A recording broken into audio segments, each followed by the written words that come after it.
20th. Hi, this is Eli Ocheltree of the SnoKing Beekeepers Association.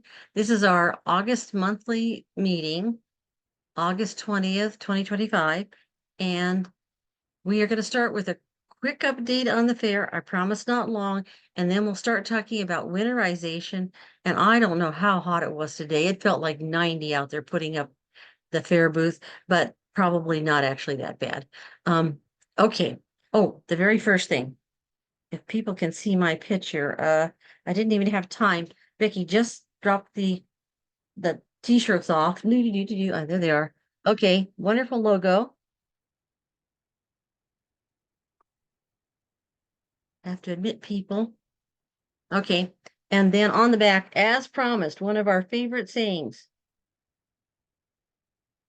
Okay, so that says, yeah, don't worry, I'm a pro. Just follow me, okay? Try to keep up. Now, so your first on the fair, updates and reminders. You pick up your t-shirt if you promised to work for 3 shifts and you did it early enough that Becky could get your t-shirt made. You pick up a t-shirt at the first shift you work. So it's there at the booth. If you somehow need a ticket or parking pass because you sign up late, and we are still recruiting, even though more than half the spots are taken, we meet at the feed store.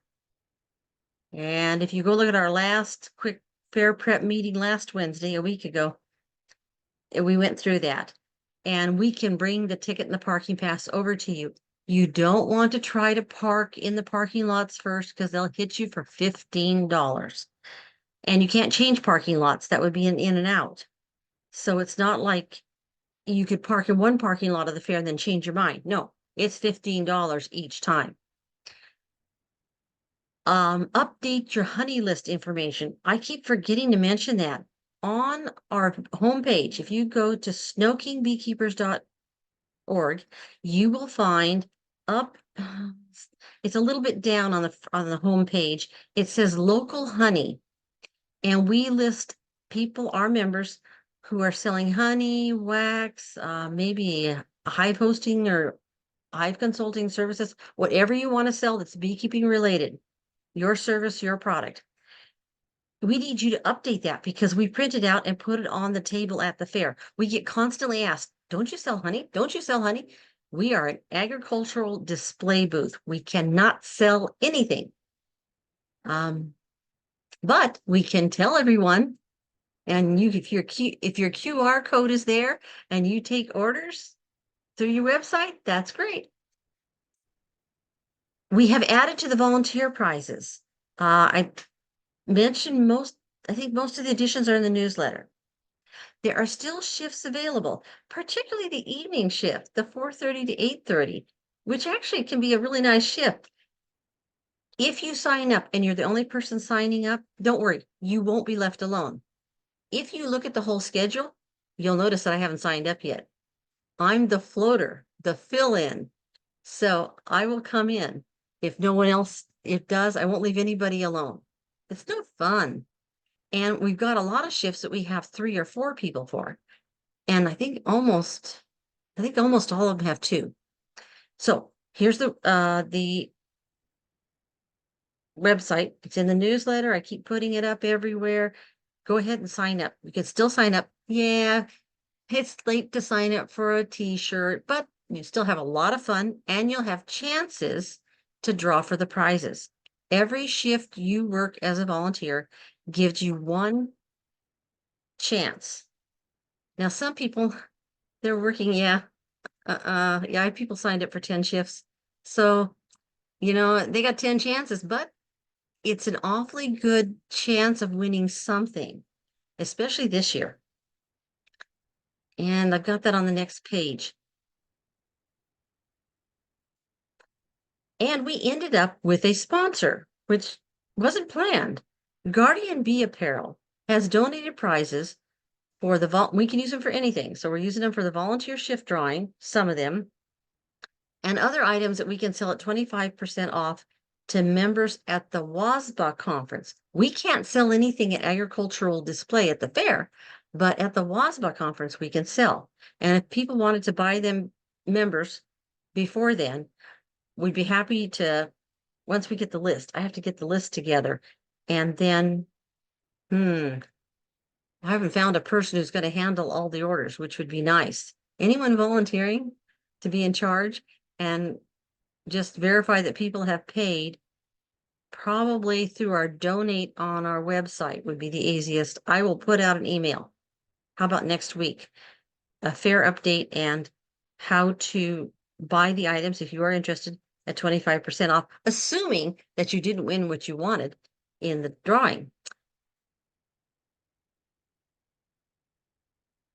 Because in the drawing, we had quite a number of items. So we went ahead and put in the grand prizes. Ooh, okay, full bee suit. And if you know Guardian Bee Apparel, they are the top of the line. You have to go look at the website. Go to Guardian Bee Apparel and look. And they are just, they sell the top of the line, the veils that zip so that they flop down forward, and you can get a drink of water, arrange your hair, arrange your respirator when you do an OAV, whatever it is. You can actually open your veil without totally unzipping, just one zipper. And then the second prize, I guess you could call it the second prize. You can pick whichever one if you're the first person drawn. One jacket with the zip-on veil and with trousers. I think there's only 2 sizes that we actually have both of those in, but a jacket with veil, we have a number of sizes for that, and a number of sizes for the full bee suit too. Those are pretty good values, aren't they? Especially if you just earn them because you're a volunteer. And then we have more regular prizes. If even if you have 10 or 11 chances to win and your name keeps getting drawn, you can only get one grand prize, and then you're going to have to settle for regular prizes.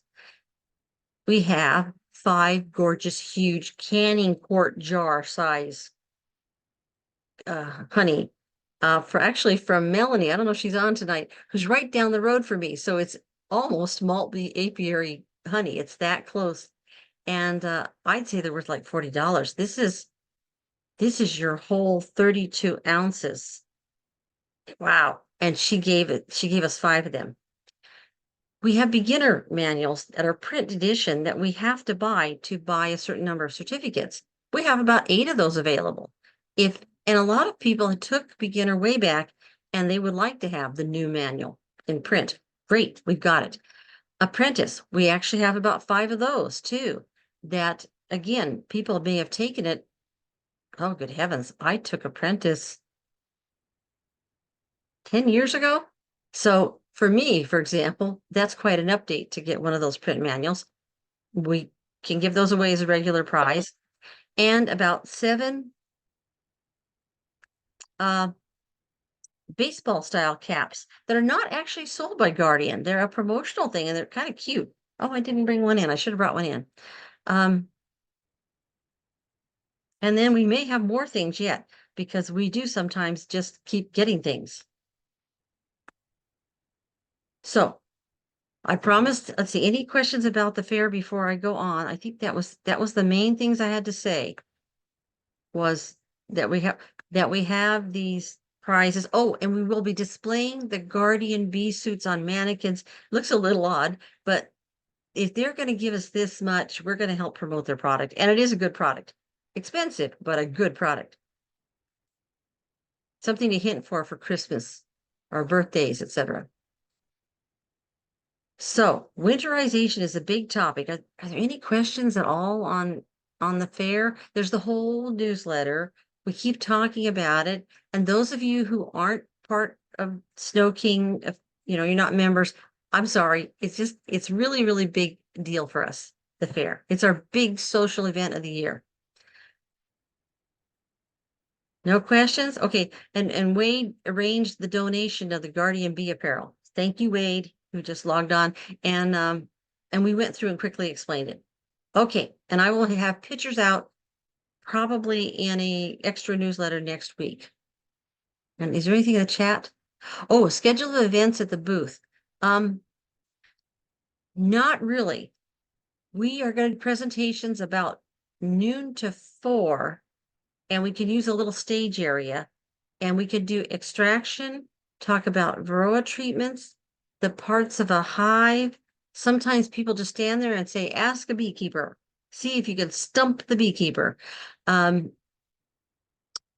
usually what we do. And we have like the honey extraction, we have all the different types of decappers and spin extractor and such like that. So we don't really have a schedule of events as such. Oh, and how to light a smoker. And actually, Mike Gephardy is opening a lot of mornings, and he loves to do the smoker demo. He really gets into it, and he will discuss all the types of fuel in the smoker. So not really a schedule of events, but fun.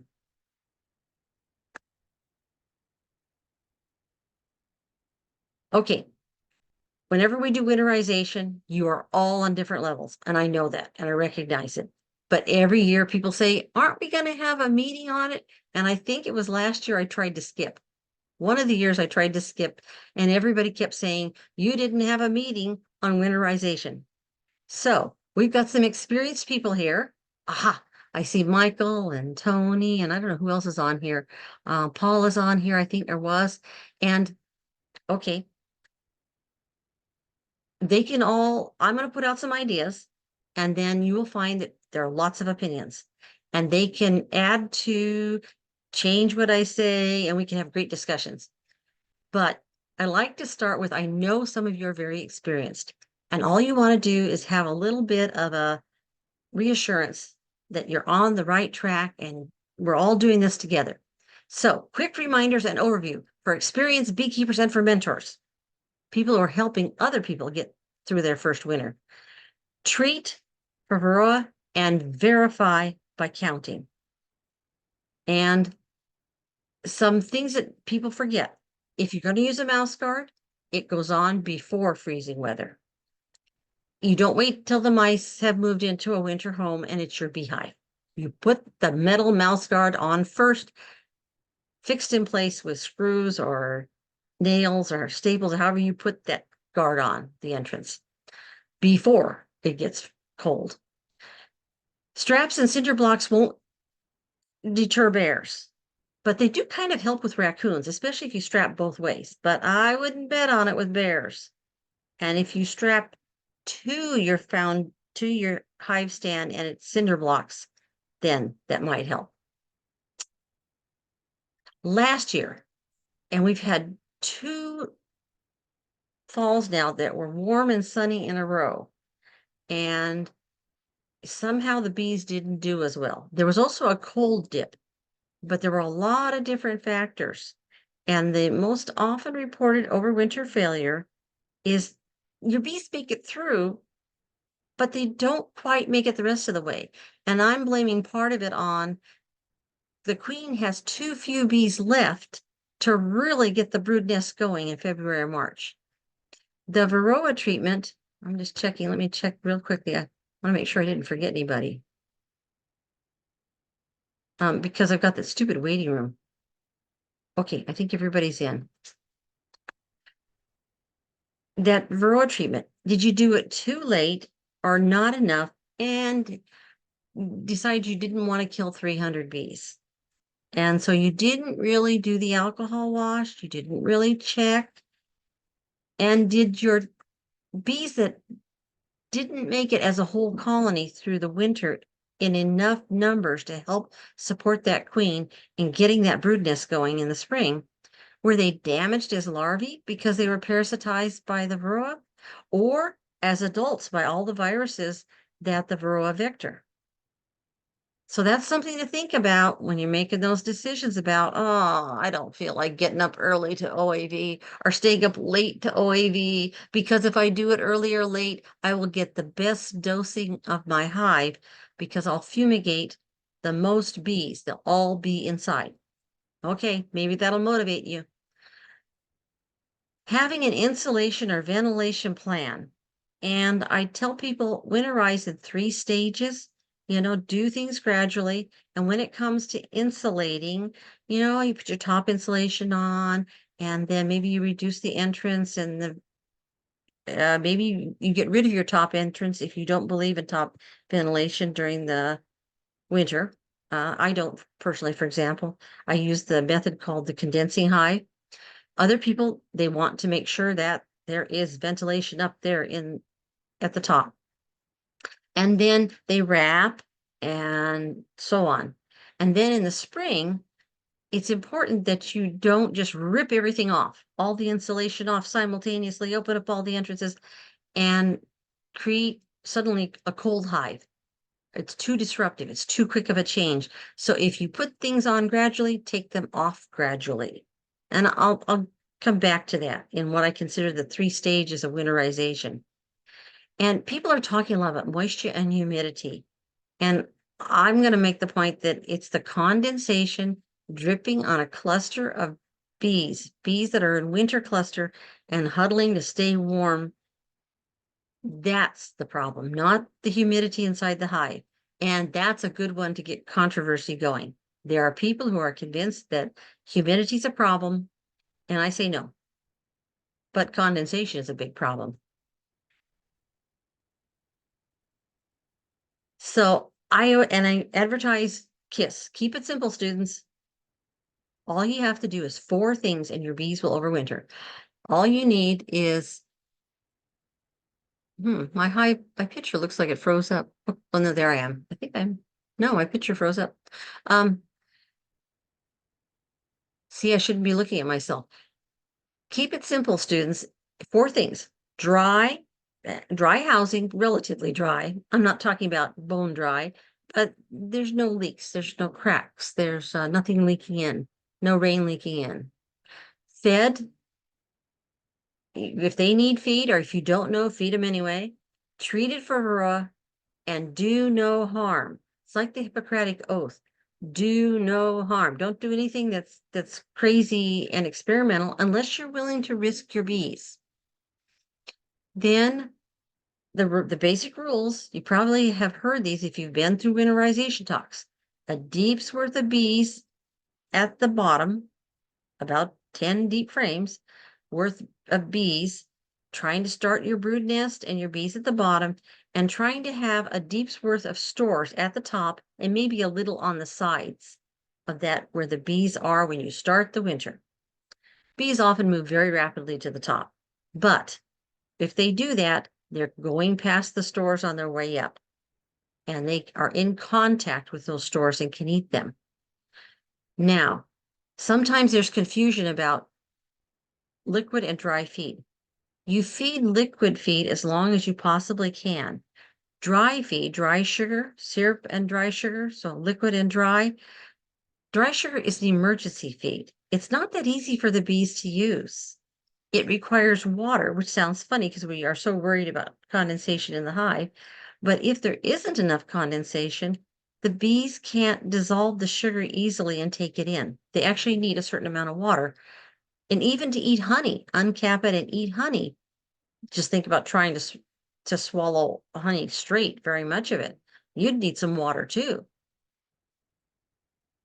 And then on liquid, we feed 1-to-1 most of the year, and then we switch to 2-to-1 when the last flow has ended. Now, this is tricky because some people say they have no knotweed and no big flow from now until way in the spring. A lot of people have knotweed, and I was driving out to Wade's is what I was doing. And so I know that in the Snohomish Valley near Everett, I saw the knotweed blooming there. And then in Stanwood, getting out to Wade's, I saw the knotweed blooming. And I saw some of it, I think, in the Woodinville Valley as well. So it's on for a lot of people, but not for everyone. If your last flow has ended, then you can switch to storage if you want to. But actually, for a lot of bees, they are still bringing something in.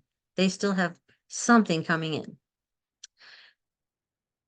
Insulating the top. I do it year round, but definitely for winter. Trap that heat up there at the top of the hive. It's what bees do out in the nature, and it's what we want. We do it in our houses. So bees like it too. They like a warm ceiling. a warm attic. Then a small top vent, not a big one, okay? A small one, if possible. If you're insisting on one. Like I said, I don't use vents usually at all during the winter.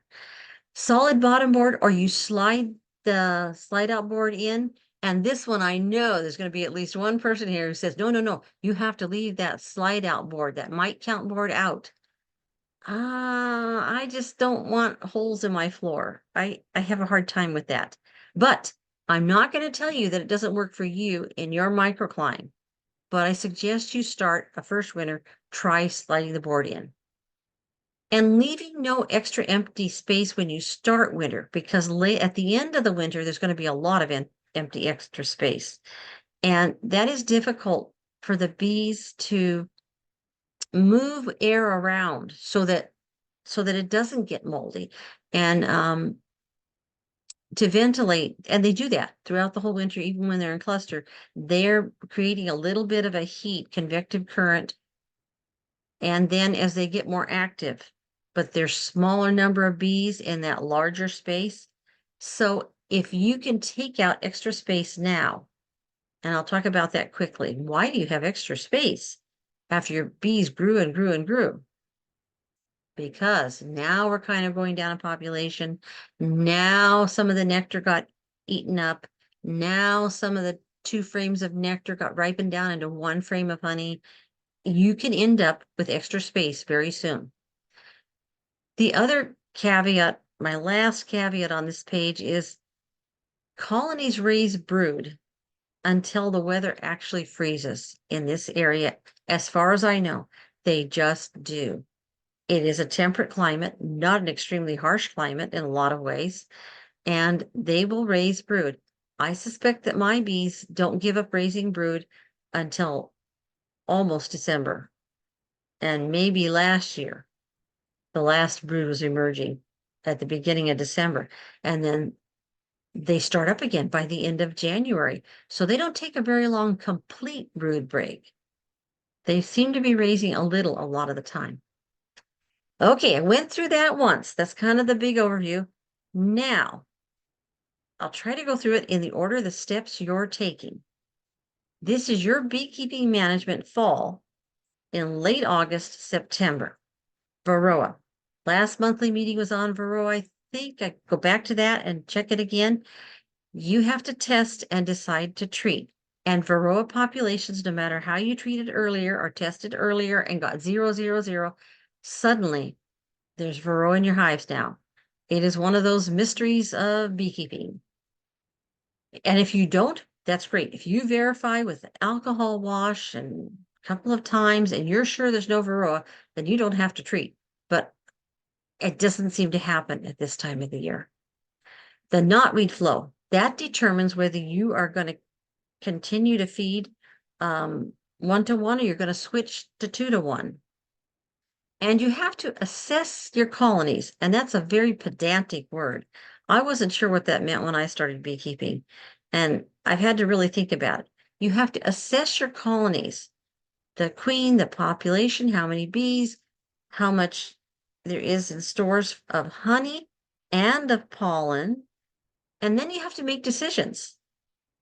Then you have to decide, am I going to merge a weak colony, healthy, but weak in terms of numbers? Is it too late to requeen? And if it's too late to really requeen, you've lost a queen maybe you're going to have to merge for that reason alone. And feed if you even think it might be feeded and it might be needed.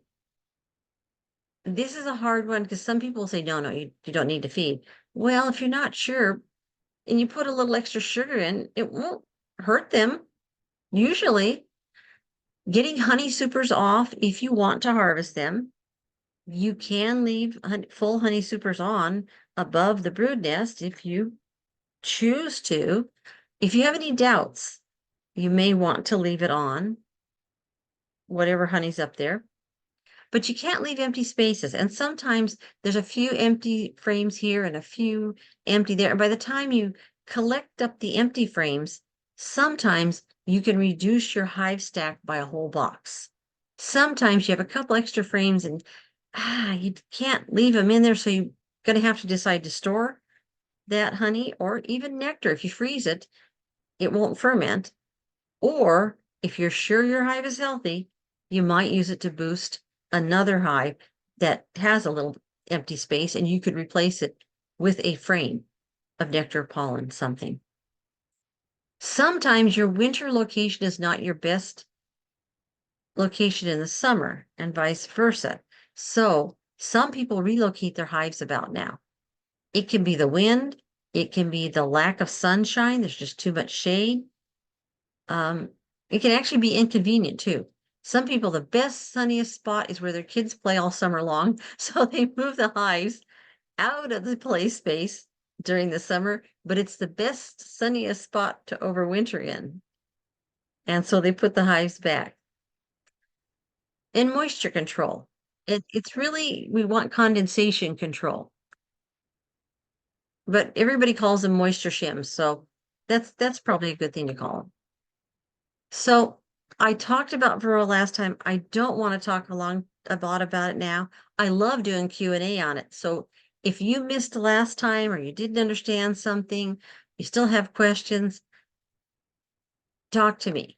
But you've got to know your Varroa levels. You can't just look at your bees. And the slide out board, if you see mites dropping on your slide out board, you haven't even done any Varroa treatments, that's actually alarming to me because mites don't drop off that easily, I don't believe. And so if you're finding them on that slide out board, I definitely get that alcohol or other liquid wash. Sugar rolls are not quite as reliable, but you can do them if that's what you do and you do it all the time, the same way.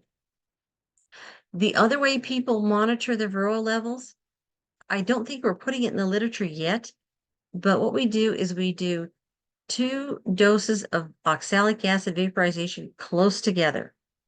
Now, there's a new paper out that says that when you get to dosing your hives, you can do more, 4 grams per deep, and do it a week apart. So I don't know. Have people done both ways long enough that they can compare? I haven't done them both ways long enough I can compare. But 2 doses fairly close together, as much as you can put in your vaporizer wand or your syringe or whatever you use. That, and then you look at the mite count on the sticky board, the slide out board. And if you, and judge by that, how many Varroa you think you have in the hive. That I think is, I consider it as good as alcohol or a sugar roll. But we could disagree on that if anyone has an opinion. Now, Varroa. People who knew that they got their Varroa under control last year, they still had trouble in the spring. And all I can suggest is that the earlier you control the Varroa, like now, instead of in September, instead of in October, and some of us were still struggling to get it under control in October, that the earlier you can control it, the less damage your bees, your colonies will suffer. They haven't had as many viruses injected into them. They haven't been as parasitized. So the fat bees that everybody's talking about, the ones that are supposed to overwinter, should be stronger if you can get that Varroa under control before they're even larvae. Then I want to warn people, you've got to read the directions and formic. Formic acid at this time of the year, there's a couple of caveats in using it. It's very popular with commercial beekeepers and even a lot of hobbyist beekeepers. I just want you to know that when commercial beekeepers do it, they frequently go through and do it, and then they requeen afterwards. The significance of that is they don't care how many queens die or are superseded. Now, sometimes formic acid doesn't kill your queens, but it can cause them to be superseded. Okay, you have a new queen coming up. What's the problem? Well, the problem can be our fall weather and maybe a lack of drones. And if a queen is superseded this late, even in late August and going into September, if you were to do Formic Pro now, and the bees had to raise an emergency queen, and she's trying to mate in 13 plus 6 to 10 days, so that's 19 to 23 days, if I did my math right, from now, what is the weather going to be like? And I hate to risk a queen. And other people say, oh, not a problem. Do the half dose if you decide to do it. It will cut down the problem of bee mortality. And you lose larvae and worker bees every time you do Formic Pro. I think everyone agrees on that. The younger queens withstand it better, but last year's queen may not so well. And formic acid was never meant to be put in your hives in high temperatures, especially if it's going to go like 90 and up in the first 3 or 4 days after you put it in. And it was never meant to be done in rainy weather. And on the directions, you'll also read that it says not while feeding. And that the reason for the not while feeding that I've heard discussed by the people who are the experts is that the bees stay in the hive, much like the rainy weather, much like also the high temperatures. Bees aren't crazy. They're not going to go out and fly when it's getting that hot. They'll wait a little bit. They like high temperatures, but flying, they might do more flying early in the day and later in the day. And I think it's the last thing I say on Varroa, is we have a new Varroa treatment out, the Varoxan, the slow release oxalic acid. Everybody heard so much about Randy Oliver and the Swedish sponge method, mixing the oxalic acid powder and glycerin and water together and soaking, saturating various types of substrates like Swedish sponge. One thing I noticed just in the apiary, and numerous people did this, when we were putting in Varoxan, because we're trying it out, people wanted to stagger the strips. And the way we stagger Formic Pro, Apivar Life, the little tablet that you break into pieces, Hop Guard, almost everything we put in, we stagger throughout the brood nest. Well, this one's weird because Varoxan says put it in a straight line going from through the center of the brood nest, side to side, not the length of the hive, but side to side. And nobody wants to do this. It's just not natural. And I was thinking about it, and I think I know why it's supposed to be put that way. And I now understand it. So on the left here, there's 4 strips being put in a 10 frame deep. And then over on the side, there's 2 being put in a Western, and they had to kind of cover more than 1 frame with each strip to make sure the ends didn't hang down too far in a Western, too far down below. But I was trying to figure out why they did it in a straight line. You're putting these strips in for extended release. And extended release is going to go like 50 some days, I think.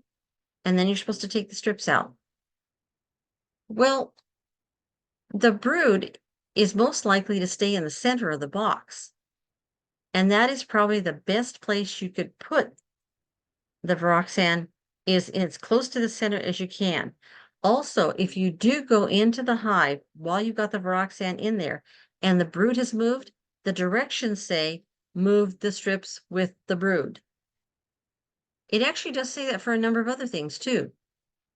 So read the directions and then try to figure out why they want you to do it the way you do it so that you get the best results and your bees are that much healthier with that much fewer mite predation.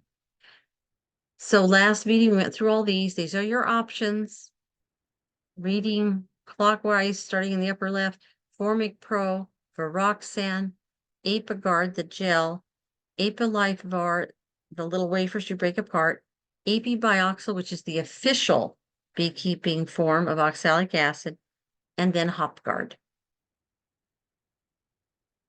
Those are your options. I hope you've picked one. And vaporizers, if anybody wants to talk about vaporizers later, sometimes it's a favorite topic.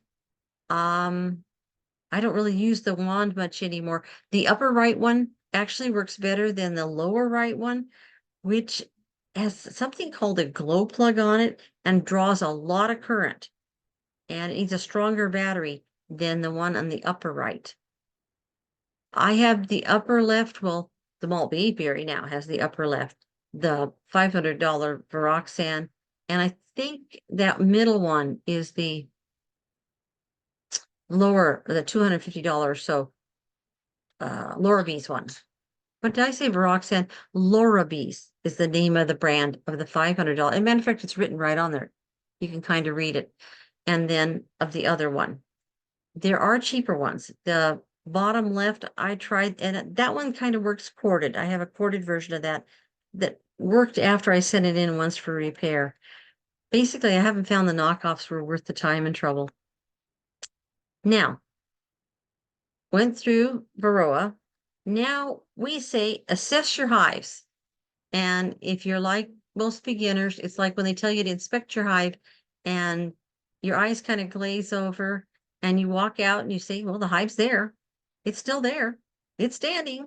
Okay, that's an inspection, right? No. Okay, so when you come out to the malt bee apiary or when you get mentored or even watching videos, assessing a hive. Well, first there's inspection. And the top part of this sheet that I like to use, and a lot of beekeepers have made up one of these. This is the one that I made up. You just start out real easy. I want you to read the left column, okay? And the date, and then you have to name the hive. I name my hives for the queen. Houdini, that I'd never find. Mother, the one I always take brood out of. Like that. I name my hive with the queen. And when the queen changes, I consider the hive, the colony, to be a new colony within a couple months, usually within even weeks. Then the weather, look at that, look at the ground, look, see if there's any bees there, look at the entrance and the traffic of the bees at the entrance. I'm reading down that left column. Sticky board with anything on there that tells you there's robbing going on, or they're eating the pollen patty, or they're not eating that pollen patty, that expensive pollen patty you put in. Looking at the moisture shim, is it wet or dry? And that you don't have a moisture shim most of the year, so this is kind of a winter thing. You're getting it when you get into winter. Checking the inner cover. Is it indicating you should have a moisture shim up above that inner cover? How is the bee's temperament, their sound? Oh, and smell. As soon as you open up the hive, smell to see if it smells good. Or if it smells like, they say, bananas, and the bees are mad before you ever get in there. And are they taking the feed? Do they want it? Do they not want it? Then looking at the brood nest, and this is where we really start getting into what we do for winter. We are assessing, we're saying, how strong is this hive? So probably don't expect to see swarm cells, but you might see supersedure cells, which could tell you something's wrong. Although if you just did formic acid, it's possible that's all it is. And then the brood pattern. Is this queen laying in a pattern? Can you tell? Is there enough brood in there so that you can tell? In the worker brood, are you seeing ELC, eggs, larvae, open larvae, capped? Shouldn't see much drone brood. Every once in a while, there's a little, but basically you shouldn't be seeing drone brood almost at all at this time of year. Does the queen have space to lay eggs? Now that turns in the fall, that turns into, does the cluster have room to form, especially in what you think of as the brood nest, but the queen is going to start laying fewer and fewer eggs. And that lower box is going to be where you hope to have your bees cluster. So that space to lay eggs is going to kind of turn into space for the bees to start clustering. Now, backfilling is going to mess with that.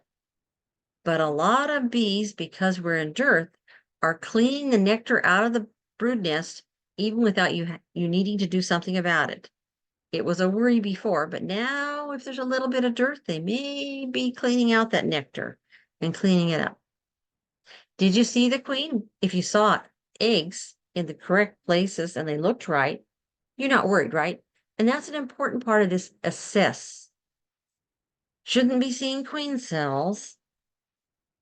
Are they using the whole hive? You might start seeing that. This is where you might start saying, wait a minute, there's empty frames here. This was all full of nectar and now they're using it up and these frames are empty.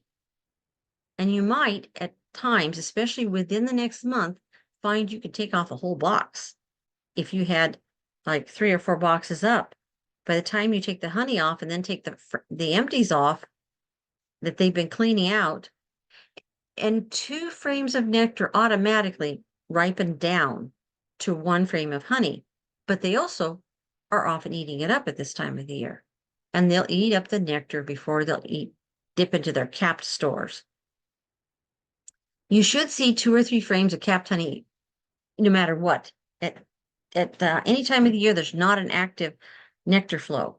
Bees start to feel like, we're in danger of starvation if they don't have not 2 or 3 whole frames, but a little honey here, a little honey there, and it adds up to 2 or 3 frames for a good size hive.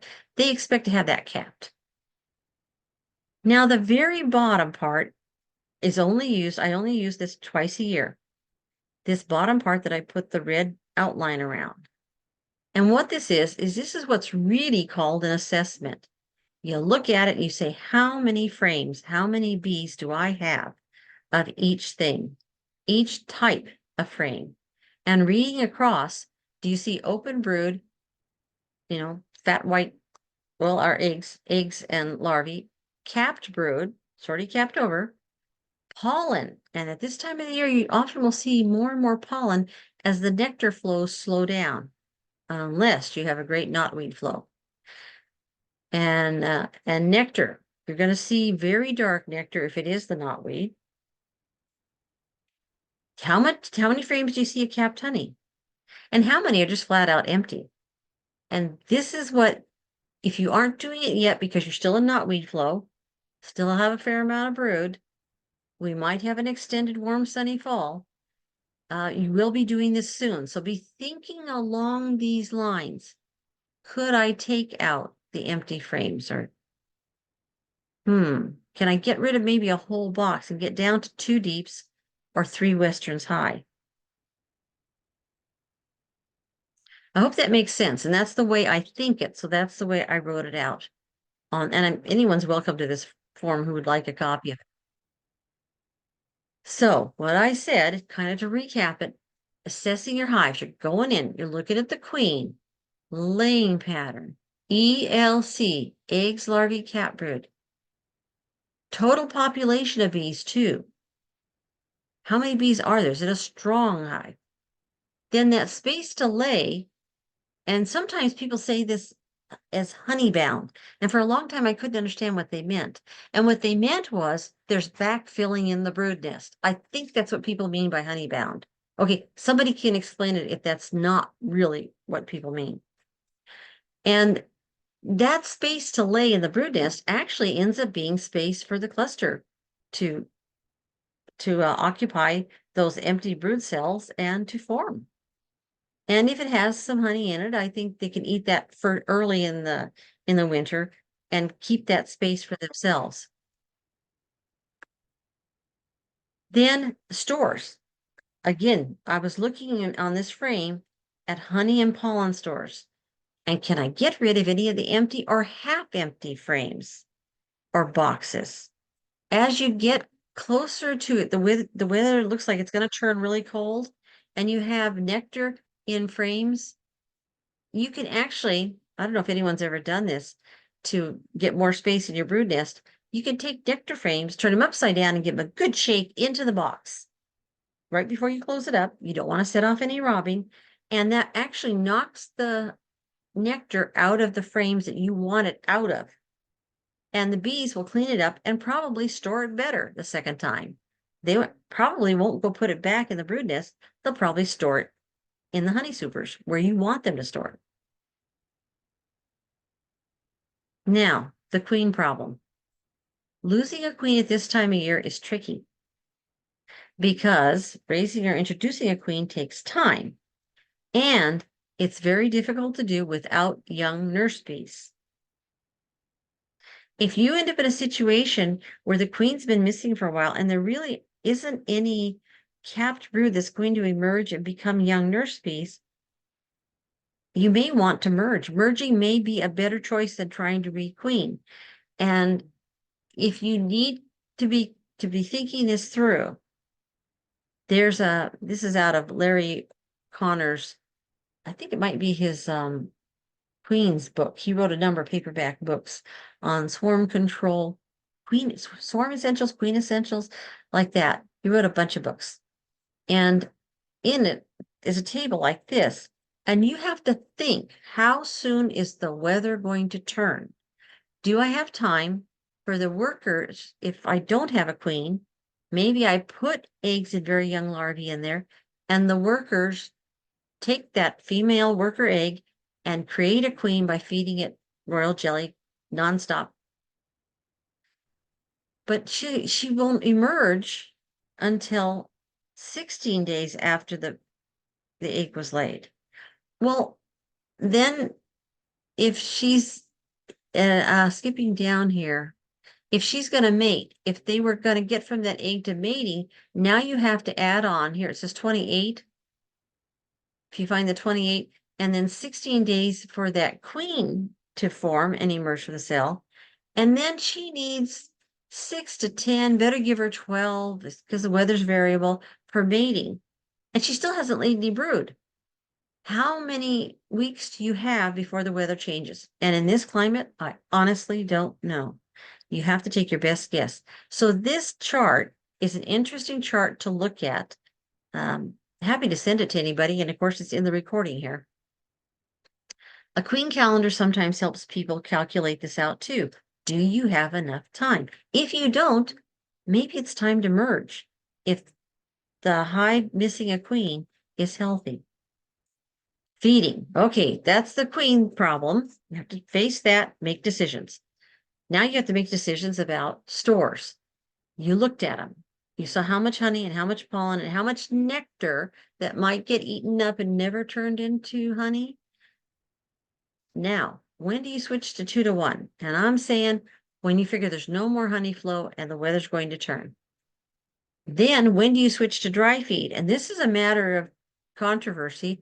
I switch to dry feed when they can't take the 2 to 1. And that is because it gets too cold at night. And the best I've heard, I may be misquoting Michael Duncan, but I think he was the one that said when it drops to 40 at night, they can't take the feed anymore. Forget what it is during the daytime. If the hive during that long fall night, getting longer and longer, if the ambient temperature is 40, they can't, there's no way they're going to be able to get that thick syrup out. So you're going to have to go to dry feed if you still think you need to feed. And pollen patties, I just put a little bit of pollen patty in, and if they take it, fine. And if they don't, fine. And unfortunately, I am the queen workshop hive, so I'm always doing young colonies. If you put pollen patties in, you might just put a little bit. I wouldn't waste a whole one, especially in the fall when there's so much pollen already. The answer to all 3 of the above really is it depends. And part of it is, what is your goal? What are you looking for in the stores? Are you going to leave the honey on? Do you want to harvest the max amount you can and then feed 2 to 1 to replace the honey you took out? And if you have any doubts, please apply the Wall Street test. The Wall Street test is a risk danger assessment. How much are you willing to risk? What's the danger? If it's a large risk, but a very small danger, you go, I'll do it. If it's a small risk, but the danger is large, you might lose your hive. Then you say, ooh, I'm not willing to. So think about it that way. I think feeding is something that's just easy to do. And there's been a lot of discussion about feeding to get winter fat bees. And it's kind of a misnomer. It's something people are loving to talk about. But if you want fat bees, the queen has to be well fed, have a brood nest, and she's laying that egg that's going to emerge as a fat bee 21 days before brood rearing stops. And you want your winter bees to never have foraged. What you really want is young bees that are fat happy and have never worked themselves to death. But you don't want it too early. Because of that, 21 days post-emergence, after 21 days developing, the worker bee larva emerges as a an adult bee, and then stays inside for 21 days. What you don't want is you don't want it to be more than that 21 plus 21, and the house bee that was nice, had beautifully developed fat body, moves to becoming a forager. Foraging rapidly ages bees. And they have to be well fed and then not have used up their fat bodies to get those good fat bodies that give you good overwintering bees that will live for months instead of weeks. And I think they're going to be healthier if they're not parasitized by varroa when they were larvae or as adults. Again, when you do your mite treatments is going to make a difference. Oh, and before I go on, the pollen sub patty recipe, because one person asked for it, I said, oh yeah, it's a good pollen patty recipe. If you are going to save a little bit of money, you start getting more hives, you might want to make your own pollen sub patties. And you can buy the dry powder. Ocheltree is the one that Cayman Reynolds was explaining, and he's got a video where he explains this. I don't do exactly this recipe. I substitute 2-to-1 syrup for the sugar and water. It's really close. And then I mix it's a Knox type gelatin powder with dry sugar first. And if you do that, it makes sure that it will dissolve and won't lump up. If you are making your own pollen patties, you need the gelatin and the oil. The gelatin and the oil keep our homemade patties moist enough to stop them from drying out and crumbling inside the hive, which mine did for the first 5 years of beekeeping, and I didn't know what the difference was. I mentioned dry feed, and dry feed is emergency feed. So most of you should not be feeding it this early. I know there's differences of opinion, but pretty much if you do put dry feed in this early and the temperatures are high enough, the foragers will take it out of the hive as trash. They don't want it. It's in their way, and they will actually remove it from the hive. It's funny. You might think they're eating it, but if you have a slide out board, you can see it falling on the slide out board. You won't see that they're taking it out and throwing it away out of the hive because they're going to take it far enough away from the hive. It's trash. If you do dry feed, either dry sugar or pollen sub patties. It's really for when the temperatures are too low for the foragers to fly, and about 50 degrees, it starts getting difficult. 50 degrees outside the hive. It's not intended to really replace honey stores. So if you took all the honey off, you should be feeding 2-to-1 and trying to get it replaced. Honey has it has thermal stability, insulating properties for the hive as a whole, and it's more digestible. It's natural for bees to eat, whereas dry sugar is not really natural. So you need to, when you're putting dry feed in, you're getting close to the coldest part of the winter. You place it as close to the clusters as you can. That's why you often see these pictures where the sugar's on parchment paper on top of the brood frames. And then pollen patty should actually be put there too. You lay it just under. I prefer not above the heat ceiling, just under is where I would put it. Heat ceiling, your inner cover, the bottom of your Vivaldi board. Sometimes you call this kind of board a candy board with a solid heat trapping surface that you're going to put right above the feed, unless it's right in there and it's right above the brood. That's sitting almost directly on the brood frames. Just bee space. If you put the granulated sugar, oh, and when we say dry, that means granulated sugar, sugar blocks, even fondant that's moldable, even pollen sub patties that are moldable, we still call that all dry. It has to touch the brood frames, not cover them completely, but it has to be that close because the reason you're putting it in is for the worst of winter. That's when you want it to be right where the cluster won't have to move very far at all. The outer bees will hardly have to move at all to go get it and come back to the nice warm cluster. And on the left, it doesn't show you, but I would expect some kind of a shim if you're doing a spacer. I think I've got a picture of an emery shim later. something, and then the heat sealing, the inner cover back on, or something like this solid floor candy board. How much you're going to end up feeding your bees? How much stores or feed do the bees need? You get this wonderful beekeeper answer. The more experienced the beekeeper, the more you're likely to hear, it depends. It starts with the paradox of bees use more stores in a warm winter than in a cold one. And I'll show you in a bit why that's true. It has to do with their activity levels. Some colonies are going to need more stores because they raise more brood during winter. You may think you know what your bees did last year, and that's my strain. Well, if your queen changed, your genetics changed. So it may change from year to year. And there's always in the back of your head the cost. And I put 70 cents a pound for sugar. Yeah, that's pretty accurate, I think now. But the same sugar that you could be selling for $1.50 an ounce, if it was nicely packaged, you may have to make a financial decision there, even though you are told that banked honey is the best spring feed you could possibly do. Right there in the hive, in the spring, and the best feed for bees. Now, can we forecast whether we're going to have a warm or a cold winter? What do you think? Now, I put this up because here's 3 methods of forecasting, and they're all equally invalid.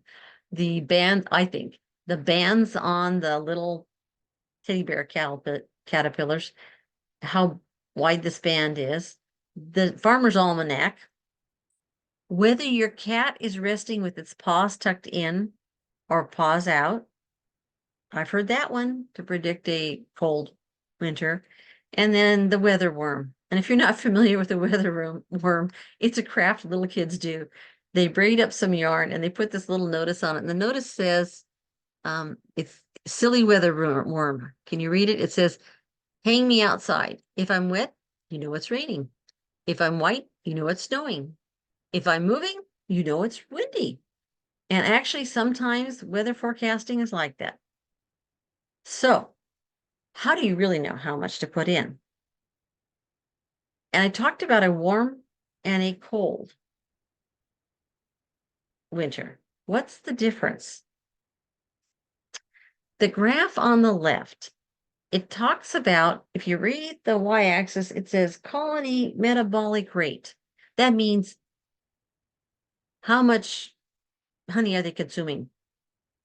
So I think of that as how fast are they gobbling down their honey and pollen stores? Okay. Then on the bottom, it gives you the ambient temperature in Celsius, which luckily for those of us who don't really do Celsius, over to the right, the red oval on that graph relates to the red oval on the other graph. 5 to 10, so I circled 5 degrees Celsius, and that translates into 41 degrees Fahrenheit. That's not that cold. That is actually the lowest stores utilization by a hive is at when they're comfortably cold and they're huddling together. So 40, even a little higher, they're not trying to fight the extreme cold, they're huddling. Now I have this note down below. Center of the cluster must be kept at the queen. Present must be kept at 68 to 70 degrees Fahrenheit. If there's brood present, though, and that can be the case into, I would usually say the end of October, but the last couple falls, I think there was brood very definitely later than that. So brood present, the bees have to keep the center of the cluster at 92 to 94 degrees. That's a big expenditure of energy. So now after you looked at that, that's the lowest amount of energy consumption they need. But look what happens if it warms up a little. And say it warms up, pick 20. 20 is where it kind of peaks. The bees are generating the heat, probably for the brood, that they're now going to definitely be raising because it's warmer. And it's that there's a huge peak there on that black line. Okay, go over and look at what 20 is. It's only 68 degrees. If your winters are warming up to the 60s, and we do have winters where it does that repeatedly, your bees are going to need a lot more stores. Going to use up more stores and consuming the energy because they're going to be more active. And that's part of how they keep warm. But if it was a colder winter, if you were to go over to, for example, 0 degrees Celsius, that's 32. I can remember that. 32 degrees Fahrenheit. See how it would never have jumped like that. If it was freezing outside, they'd still be conserving by huddling together. They would actually be using less honey per bee to make it through the winter. And here it is again, showing it to you, trying to think like a bee. And you're in this cluster, this purple, red, yellow, black cluster. And if you look at that, the black is where the brood would be if there is any. If not, the queen will be toward the center. And there's layers of bees all working together to keep the center warm and to keep themselves warm as well, too. And again, if you're looking at what they're trying to do, if the temperature outside, it mentions down here on this day in February, the ambient temperature was a negative 11 degrees Celsius, which is about, I don't know, 12 degrees Fahrenheit going over to this chart on the right. So that's pretty low temperature. The ambient, but the cluster is keeping far above that, especially if it does have brood in the center. But it's consuming actually less energy than it would be if it warmed up and they all started moving around. This seems kind of counterintuitive, which is why I'm showing you graphs and talking about it. But a warm winter is tricky, and a winter that keeps warming up tricks the bees too, and tricks the beekeeper, I think. Some temperatures to keep in mind. These are tropical insects. They love it when our temperatures go into the 80s, 90s. I don't think 100 really phases most of our bees. They just have to go get a little bit more water. But when you start getting down, here's the bottom part of the temperatures. At 61 degrees Fahrenheit, the drones can't fly. They're trying to stay inside. And if it's fall, the workers are busy trying to kick them out because it's fall and they're not needed anymore. At 57 degrees, and each night, the cluster basically has to form around the brood nest. Maybe not a very tight cluster, but it starts. If it really is staying 50 outside, brood rearing should stop. I think we know that it doesn't really always do that in our climate. But again, it's that warming up and cooling and warming up and cooling that I think fools our bees. And once they've started brood, they might as well finish it, right? I mean, they're already halfway through that 21 days from egg to larva. They might as well keep going. But these temperatures, we do see bees fly in the low 40s, but only very, very briefly. They really can't do it long term, and they can't get caught outside the hive. And at 40 degrees, if a bee was alone, it would die. Each individual bee is cold-blooded, and as a cluster, they manage to be warm-blooded. I think it's one of the most amazing things about bees. Anybody have any questions? I'm talking an awful lot here. But when I cover winterization, I know that I'm covering it for some of you and who are interested in theory, and some of you are interested in the theory.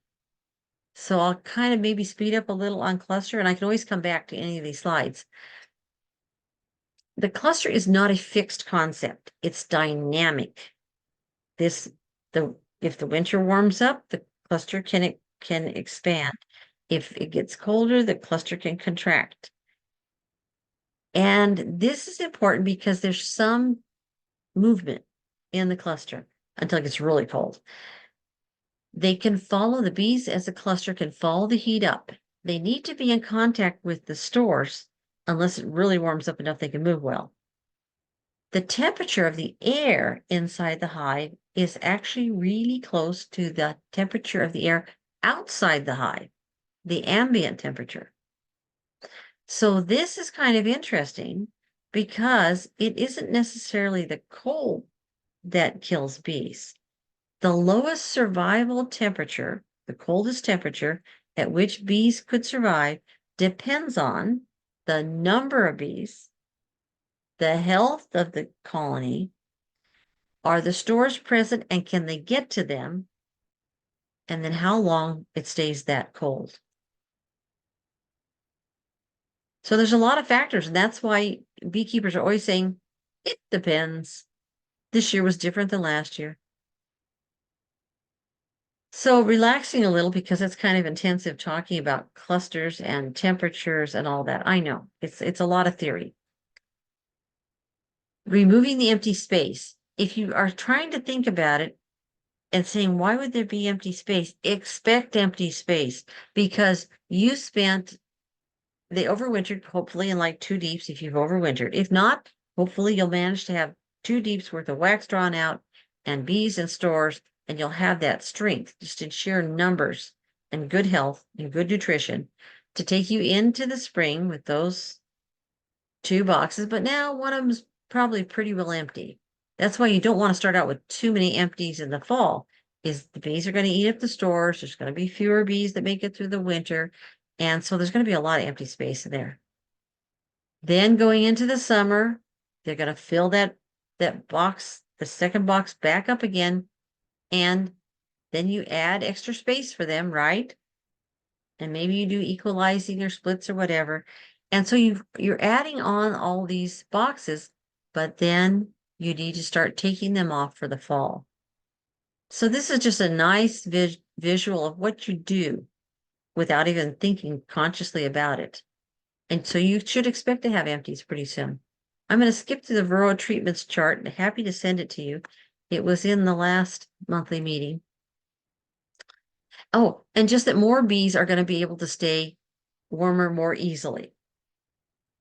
If you think about it, surface area to volume ratio. And this may be too complex, but if the bees, I suppose the sphere is probably the best way to view your bees.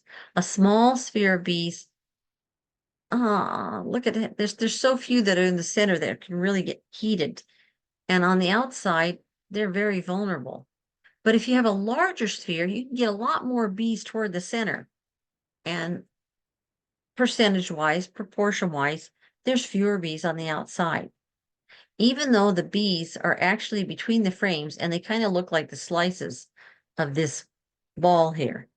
They're in the combs, between the combs. And actually when they heat the combs to help heat themselves. This is kind of a repetition slide, so I think I'll skip this one because I'm talking so long and I would rather get to other people's opinions and questions and such. Anybody got it in the chat? Oh, is it normal for the queen to stop laying this time of year? Oh boy, that one's a hot topic. Since that came up and we did talk about the queen. Some bee subspecies detect dearth as the start of winter. If you let your queen stop laying now, and I was talking about that 21 days till bees emerge, another 21 days, if they stay inside, they will go into winter and be fat bees. Well, we're not sure exactly when winter's going to start. So it's hard to say if it's normal, but you probably don't want your queen to completely stop laying at this time of year, unless you're an experienced beekeeper and it's part of your strategy of saving money by not feeding your bees. A lot of people say, I'd rather feed them some 1-to-1 now and just keep them laying a little bit so that whatever happens with the weather, there will be some brood that could be the winter bees when that final moment of the bees can no longer forage. They can't go outside. And whatever bees haven't yet foraged are going to be the winter bees. That may not sound like a good answer, but we didn't used to have as much of a problem with queens who stopped laying completely at this time of year. It's happening more, I think. Okay, somebody else can chime in on this too, but I think it's because we are getting so many carnioles, Caucasian bees and such, maybe the Russians, and they don't simply raise brood all year round to raise brood all year round, the way the good old Italians that I started with 10 years ago did. And it's a bit of a problem because we don't know when our winter's going to start. And for some of those bees in higher elevations, to them, dearth is the oncoming, the first signal that winter is coming. It is part of the highlands onset of winter. So humidity and condensation, when you're talking about these with people, make sure you're using the same words. Humidity is not condensation. Bees control humidity. They take in water, they give off water vapor, they're dehydrating the honey and trying to get the water out of that, which increases the humidity. Bees love humidity, they're tropical insects. You as a beekeeper control condensation. Where does that humidity, if it forms drops, drip? And when I say bees like humidity, they need humidity. Picture those fat, white, glistening larvae that you've been looking for in your hive inspections all along. They need 50 to 80% humidity all the time that there's brood in the hive. So our bees don't have brood in the hive only for a very short period of the year. It's not humidity that's our problem, that we're fighting with the moisture shims and the insulation and tilting our hives from lifting the back so that any condensation would roll forward and down the front wall and out of the front entrance. It's not humidity, it's condensation that we can control. And this is the stack that a lot of people have troubles trying to figure out what goes on top of what, especially the first year or two. Where am I supposed to put the feed, for example? Feed goes under the moisture absorbency, which is under the insulation, which is under the outer cover. So looking at those layers, I hope that helps. Moisture quilt, shavings, wood chips, oh, whatever you want to call it. It's still the same thing. If you put vents up there, then yeah, it doesn't really hold heat. But if you don't put holes in your top of your hive, what you consider moisture absorbency or moisture quilt, folded burlap bags, whatever it is that you're using up there to absorb moisture, it also is your insulation. And people have lots of good ideas on that, on what they can use. The guidelines for how much should you store, you'll hear these again and again. They're sort of carved in stone for beekeepers. Your ideal brood and winter stores ratio is sort of half and half. And if you have 2 deeps Langstroth hive or 3 westerns, 10 frame, you're talking about with the woodenware, if you were to weigh the whole hive, and yes, there are beekeepers who weigh their hives. It's not a bad strategy. Some just kind of weigh by hefting it, lifting it, and just feeling. And sometimes by having several hives and lifting them, and one is super light, that one may have a problem and may need some help, some assistance being checked. But the weight of 2 10-frame deeps with bees, brood, pollen, honey should be about 100 to 120 pounds, including the woodenware. And sort of half and half. 8 frames, you'll need a little, maybe a little bit more. 8 frame deeps or 10 frame westerns or 3 10-frame western. I think that would come out the same. Again, you're looking for half and half, even if it's part of a box, is partly brood and partly stores. Top bars, a little bit tricky. And if you want to talk about top bars and horizontal hives, I can make a couple of statements about them. Horizontal Langstroth is what I really know. Langstroth long. Top bar is really tricky because it was never intended for the temperate zone. But there are ways to do it. People assure me that they have successfully done it, and it makes sense. And if you're not sure, the first year recommendation is it would be better to have excess stores in the spring than have a dead out. Think of risking all those bees. It's a risk danger thing. Do you really want to take a chance on losing the whole colony? And can you leave the honey on? Consider having a spring honey harvest. That's actually kind of fun. Nobody else is using the club extractor at that time of year. Let me tell you, rarely, every once in a while, someone is extracting in the spring. So I think I'm really close to the end of my talk, and I sort of sum it up by talking about my 3 stages. Everybody ready for that? Everybody's still awake. But I look at it as a gradual thing. Before the temperatures really drop far, I try to get the number of boxes down and those empty frames out, and maybe shake some of that nectar if they've just got way too much that they've never capped. Maybe shake it back in and force them to reorganize it and cap it. Telescoping lids, I believe in those. Peaked roof, especially on top bars and on Langstroth longs. Not a migratory cover. If you don't know what one is, that's great. If you have one, it's really not recommended in our constant drippy wet climate, but there's some ways to work around it if you do have migratory lids. Top insulation, highly recommended. The liquid feeder inside and underneath the top covers, maybe with another empty box surrounding it. And straps and weighted lids, you may need those, the winds pick up. And robbing screens or mouse guards. So the yellow jackets are flying quite often, long after the bees are shutting down. And this is going to be stage 1 now, but it's going to be stage 3. You're going to reverse these stages in the spring. Oops, sorry there. Stage 2, when it starts to freeze at night. That's when people get serious about the condensation and raise the back of the hive an inch if they have a solid bottom board, or even to make condensation, if it formed on the underside of the inner cover or the telescoping lid, it would roll toward the front of the hive, down the front wall of the hive, and out the entrance, hopefully.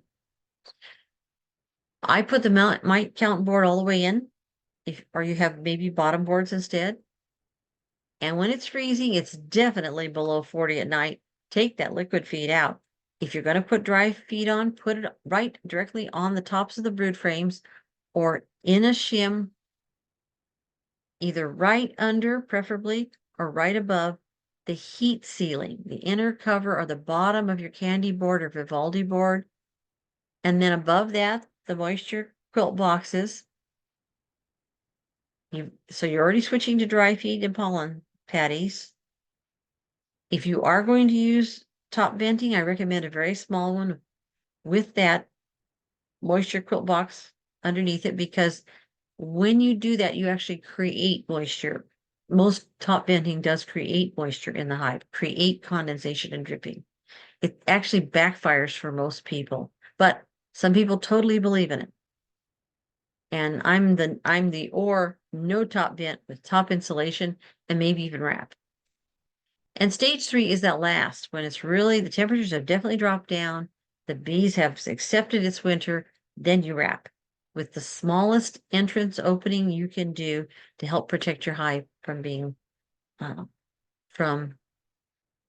robbed out, bothered by yellow jackets or other bees. Kind of checking the chat to see if I missed anything. Outside insulation, see, that's the wrap. I do that in the last stage. Yeah, no brood and empty brood frames. Yeah, we can talk about that in the question and answers. Is that really acceptable this early? Because if you have no brood, that means your winter bees have already emerged. In 21 days, they're going to be going out to forage. Will we hit winter in 21 days? And that's the tricky thing about timing when your bees shut down their brood. And if they are just shutting down because there's no nectar flow, it can be worthwhile to give them a little weak syrup, a little 1-to-1, and see if you can get them to raise some brood now. And then again, I could be wrong. Winter could come right after Labor Day, and I have seen it start to pour rain in this area right after Labor Day. Okay. You're really looking for condensation control. The purpose of these moisture shims, this is supposed to be, that picture looks a little odd. That's supposed to be burlap stretched across the bottom of a like a Western, a shallow box like that. And to help support whatever you put in there with absorbent material, I use 1/8 inch screen, but that's actually a stretched burlap sack that's doing that there, stapled onto the bottom of the hive box. Already covered this pretty well. Insulation goes inside the hive, above the inner cover and below the outer cover, not blocking the bee access to the feed. You want to make sure that you've got that insulation where it will, and also that insulation and moisture absorbency catches any drips that fall from the outer cover, the telescoping cover, when it cools each night or whenever the temperature changes. This kind of not taking the inner cover completely off. I didn't know people did this. I can't believe doing this. They put the sugar on, they put a whole big box, then they put like the telescoping lid on. And this is a disaster, in my opinion, because you've taken away the heat sealing that traps the heat rising from the brood and the cluster down there on the frames. And you're letting it all go up and hit that cold. You're letting it all go up and hit that cold surface of the telescoping cover without the heat being slowed or trapped by the inner cover. How much, now the decision to wrap, do you do outside insulation and wrapping? How much protection do you have from wind and weather? Some people would rather use putting up some wind barriers, for example, or relocating, putting their hives under a carport or a rain shelter. Don't wrap unless you've researched it and you decide to. And when you know what you're doing, make that decision. It should be done with a telescoping lid. Migratory might backfire on you. And consider installing the windbreaks. In this case, it's straw bales. To wrap or not to wrap? Why would people wrap in a place like Western Washington where it really doesn't get that cold that often? And the reason isn't the cold. It's not even wind chill as people talk about it in other parts of the United States. It's evaporative cooling. It's like the difference between wind chill and evaporative cooling is like the difference between you have wind outside and wind chill, you go out with dry clothing on, and it does chill you somewhat. It blows the warm air away. Evaporative cooling in Western Washington is why we end up wrapping. It's because it's like going out with wet clothes on with the same amount of wind, and you will really get cold. You'll get chilled. I call it hive hypothermia. And it has to do with that big amount of energy that's taken up in the evaporation of liquid water off the sides of your hives, sides, top, all around. When the wind comes and water evaporates, there is a huge drop actually in the amount of heat. Heat is actually taken away as liquid turns to a gas, as water turns to water vapor. And it's a big difference. It's just huge. There's calculations of it. If you think about ice or snow on top of your hives melting, you think, oh, that might take some heat away from the hive. Nothing like the change from liquid to vapor when the wind blows past your hives. Pollen, I was going to talk a little bit about pollen. Is anyone interested? Because at this time of year, the last two falls, the bees were bringing in pollen. And a pollen trap, you take some of the pollen, not all of it, maybe every third day, maybe a couple days on, a couple days off. And these are various types of traps. I think the one I have, here's the one I have right here. This one is the plastic one that I like the best, easiest to clean, sits on the front of the hive. Do I have a picture of it sitting on the front of the hive? Sort of, yeah. Basically, it does what this wooden one here is doing. Sits on the, oh, except the one I have actually sits down here at the main entrance instead of making the bees go through an entrance they're not used to. So if anyone wants to talk about trapping pollen, I don't want to talk too long, but it's a good time of the year to be trapping if we end up with another extended, dry, sunny fall. And you just get it a little at a time, put it in the teeny little small size Ziplocs. They call them snack size Ziplocs. And you can freeze them right away, or you could dry them first if you'd like to. You could try to store dried. Pollen does lose its nutritive value for bees when it's, I think dried. I think frozen, it keeps some more. Fresh pollen, bees prefer fresh pollen always. So feeding, I think I talked enough about that. I may be running out of slides that I got through. The only thing is the stacking order. People always seem to have trouble every year with this, trying to figure out what do I put where. And I really think it helps if you look at these upper layers and realize that the feed has to be right above. When the bees move, the cluster moves up, eats its way through that box of honey above. Ideally, you started the winter with those honey stores above that cluster of bees. They eat their way up and they should hit the feed and before they come to whatever barrier you've got to keep them out of your moisture absorbency. Stapled on burlap, 1/8 inch hardware cloth, whatever. And then you can have more insulation above that, outer cover, concrete block and strapping. I think this is from, again, the Beekeeper's Handbook, which is really neat. All my black and white diagrams are from them. They have really great diagrams. And the whole concept of why the cold air, warm air rises in the hive, goes up, and if it hits a cold surface like the outer cover with nothing between where the warm, moist air rose, hit the cold cover, and drip down. If you don't have a moisture shim, even an inner cover alone could save hives that I've seen. You really need that heat sealing, and it can catch some drips too. Shim spacer, candy board, quilt board, they're pretty much the same thing.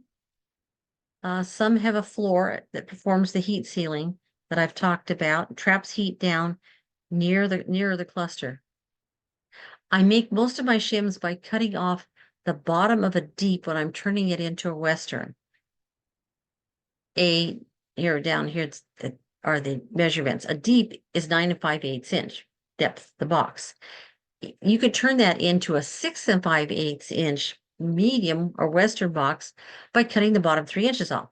When you've cut the bottom 3 inches off, you can staple burlap or 1/8 inch hardware mesh and put your moisture absorbency, it's shredded paper in this case, above that, and some styrofoam too. A 3 inch shim will hold about an inch maybe of moisture absorbency and a 2 inch styrofoam piece, and then you put the telescoping lid on top. And I love slide out boards because I want to know if my bees are alive and if they're eating the pollen patty and whether they're being robbed out and is anything going wrong or does everything look just wonderful? Garbageology can be so reassuring in the winter. I love slide out boards. And I should stop talking there because now everybody can get to work and give their opinions on stuff. Should I stop recording there, or would somebody like to put their opinion on the record?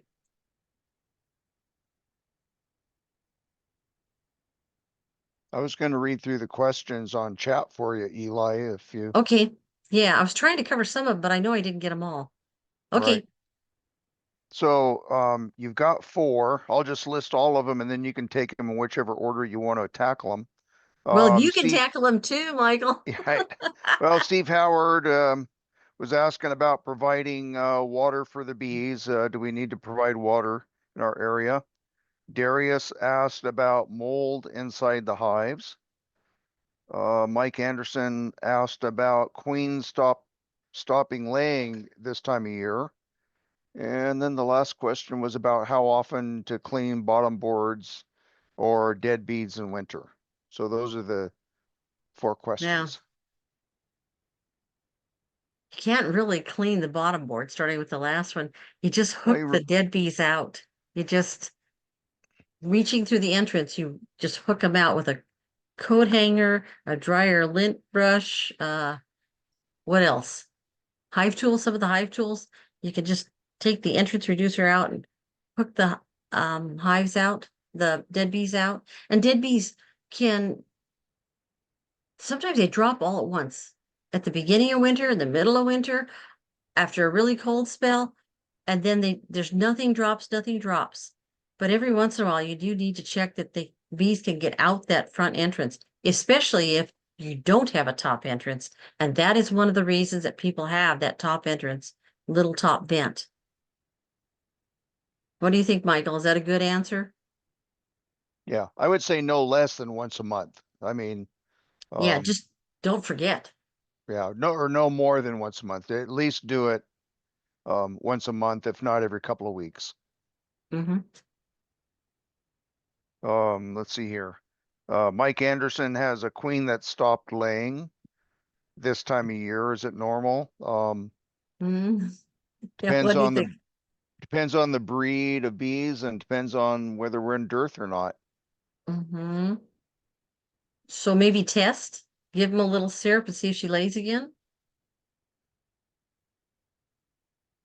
Yeah, some won't restart once they stop, but yeah, he's probably in the middle of just starting a dearth where in his areas. So, it is normal, yes. Um, advisable, no, but it does happen. Yeah, that one's He's you could he feel said all yes, different he ways. has been feeding for 2 weeks. Okay, and then she's just stopped then. Yeah. Yeah, Well, or and the workers have stopped. he said there's plenty of bees in the hive, so.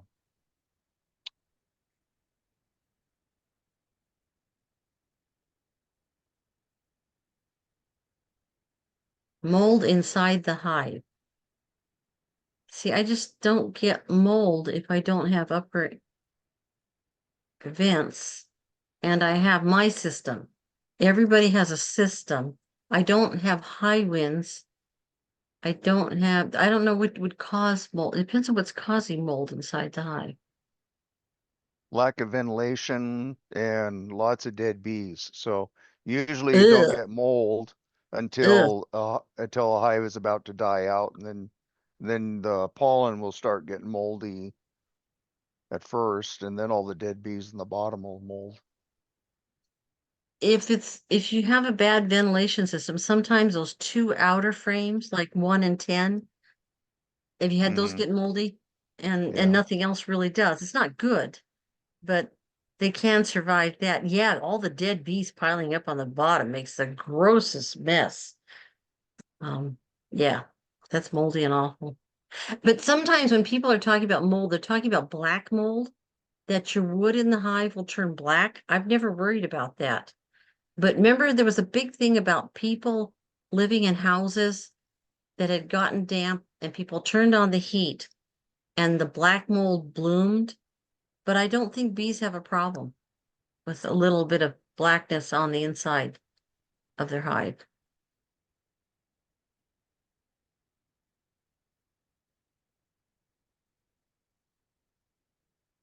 But the fuzzy mold, the fuzzy blue, green, white mold,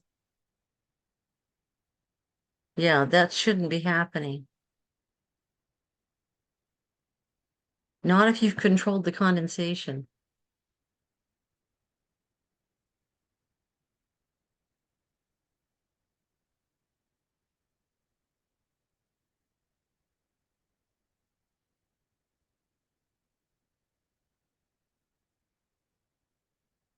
So Michael, you've always considered it normal for queens to quit laying and accept that they may not, are some of your bees doing that? They just don't start laying again. They just decided it's winter. I've seen it pretty regular. I wouldn't say all of my bees, but I do see it occasionally. Um, it's a combination, of honey flow or nectar flow and temperature and daylight hours. So it's sort of like chickens stop laying eggs if they don't have enough hours of daylight to keep laying and then some types of bees, and I don't have those notes in front of me. I want to say possibly Caucasian, maybe Carniolan, that once they stop, they have a harder time restarting than what, say Italians would to start laying again. So that's where you don't want to have them go into a dearth because once they stop, they generally won't restart.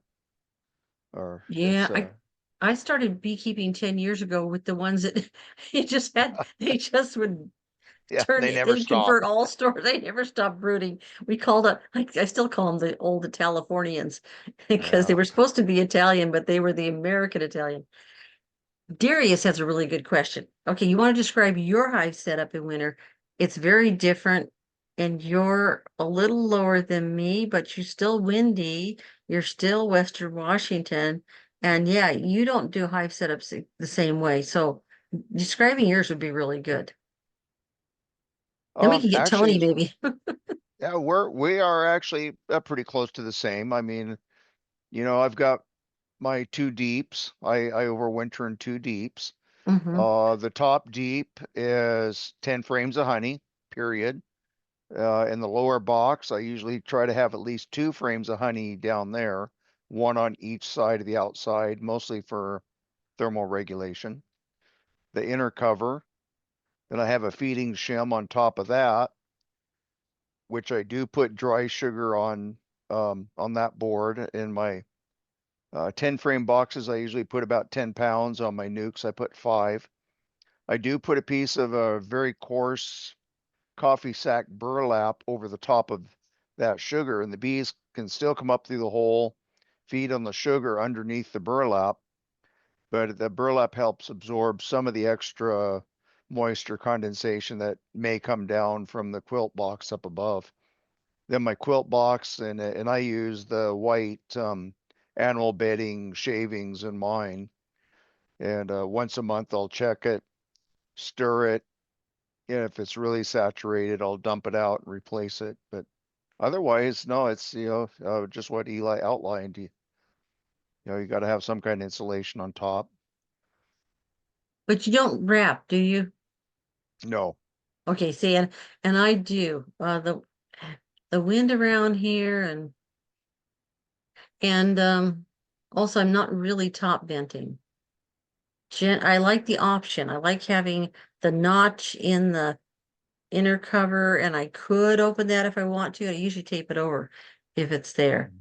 But generally speaking, it just works better for me not.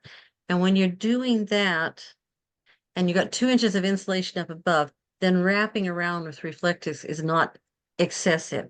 The condensation still forms on the sides, and it seems to work pretty well. I'm not sure I need it. I didn't do it and I overwintered before, but just with the constant wind. It's not a terrible wind. Somebody said, that's not windy, that's just a breeze. Yeah, but it never lets up. Now I haven't fed dry feed, and this year would have been my 5th year, but for 4 years straight, I didn't use any dry feed at all. And the bees would still have anywhere from 2 to 6 frames of honey left over. Yeah, Princess is waving. Oh, Okay, I'm okay. talking. So, Hi. yeah. So I would Okay. always have 2 to 4, 2 to 6 frames of honey left over. Last year, I had some health issues, so I went ahead and I wasn't able to get into the hives and assess their honey stores and strength. So I just automatically put dry feed on everybody. And in the spring, only maybe 2 or 3 hives accessed it. Well, all of them were just kind of just touching it, but only a couple of them actually really needed it. And the rest left most of the honey that was in there alone. So they basically chimneyed straight up through the middle, ignoring the honey on the sides to go up and eat the sugar. And Jeff Perky, I was at, here, the master beekeeper, I'm asking, well, geez, why did they do that?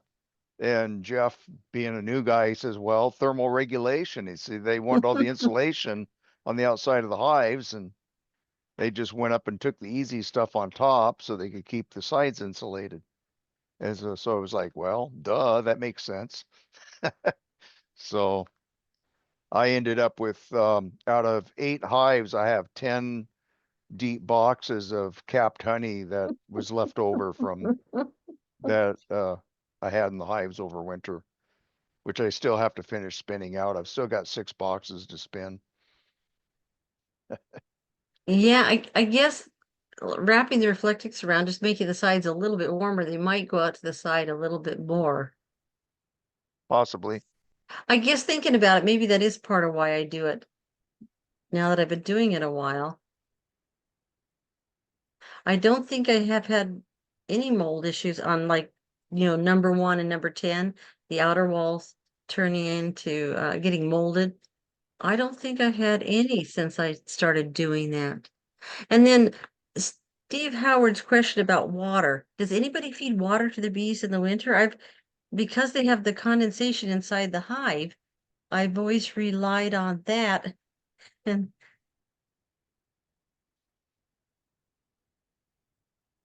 In the winter, they're going to make their own water. yeah. In the summertime, yes, we provide water in the summertime. So Mhm. um, I use Boardman feeders on the front of my hives for water, and I provide lots of water. Well, Eli's covered that quite a bit. In the wintertime, they've got enough with condensation, so the heat from the cluster inside, just like a water Mhm. glass on the table, if you got cold and hot hitting each other, you're going to get condensation. So it's just a matter of where that condensation's at. You don't want it raining down on top of your cluster, but you want it to run down the sides, outsides of the box where they can utilize it. So no, we don't really put water in the hives in the winter. They got enough of their own.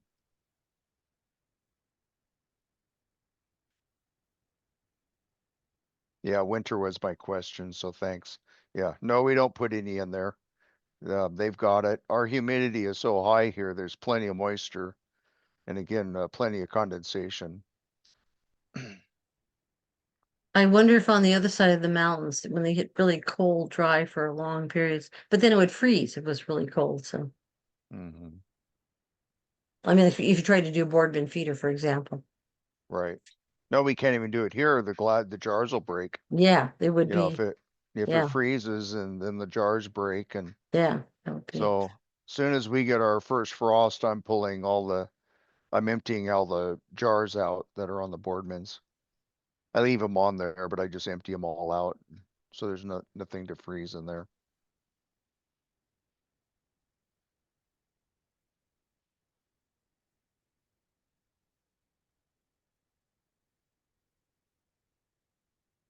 Okay, should I stop the recording? Because I think we finished talking about winterizing, unless Tony's going to come in and say something about winterizing or somebody. Mm, Not much, but what I did is now let me put my,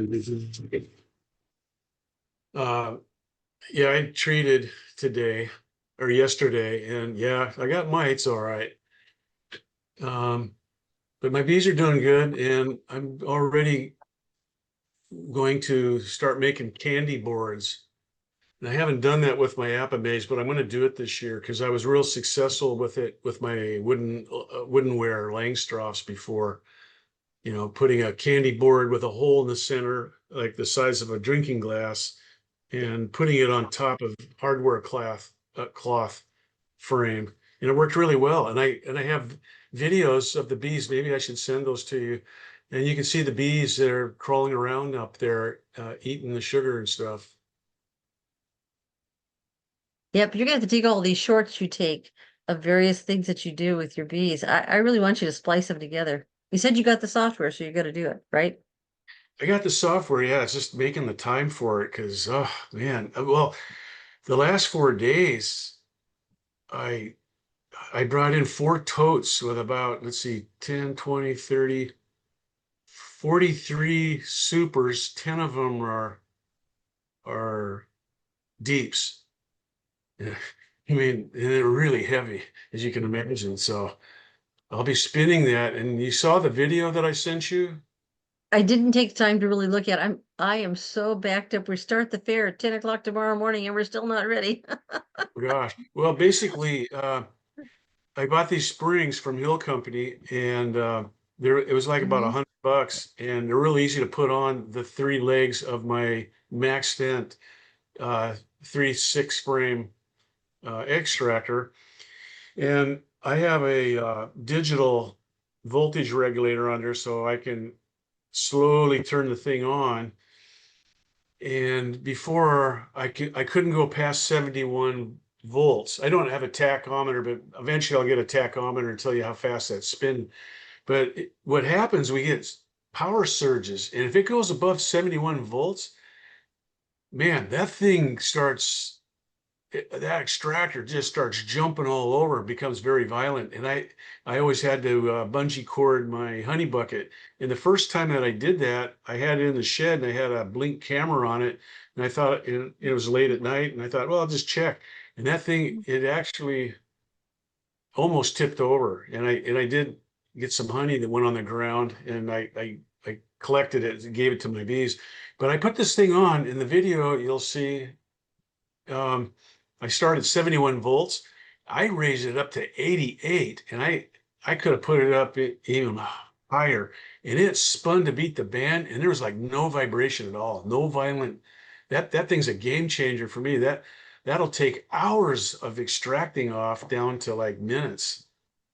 The only thing I have to be aware of is I have reinforced wax foundation, so I have to be careful not spinning it too fast.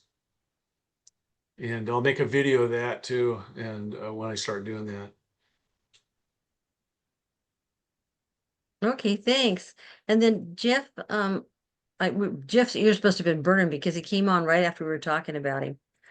We're talking about what we do for winterization. Any thoughts on that, Jeff, while you're on? Well, I don't know if you can hear me very well, but I'm treating right now, so I have a respirator on. Oh, we can hear you. I just ended up using a quilt board on the hives, but then I ended up also putting rigid foam around the outside last year.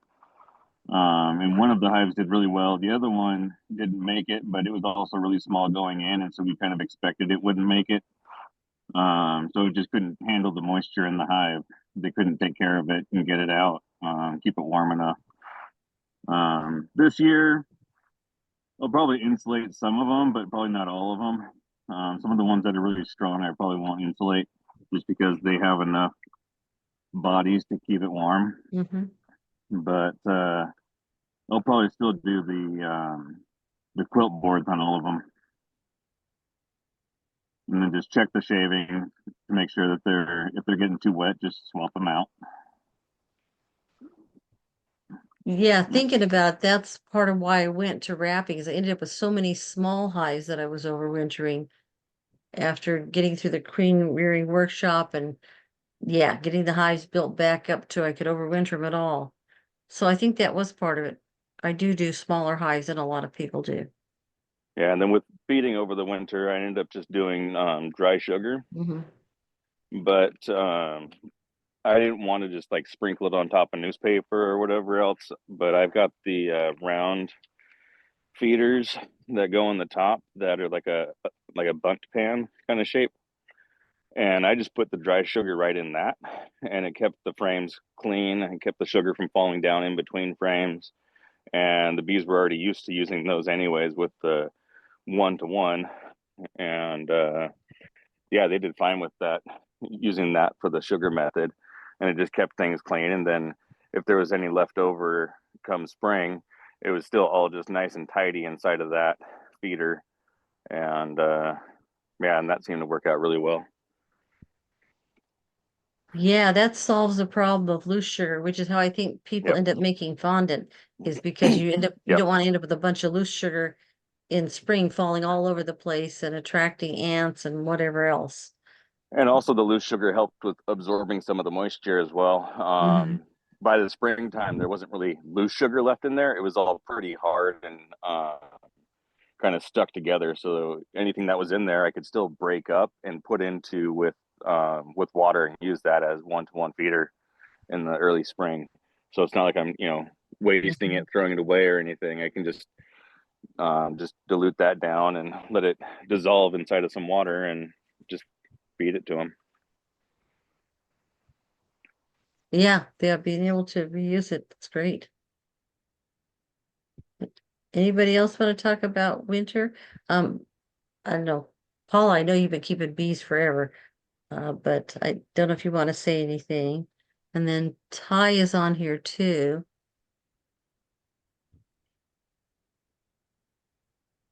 Becky, I don't know, I think Bill's handling it out there in Gold Bar, so.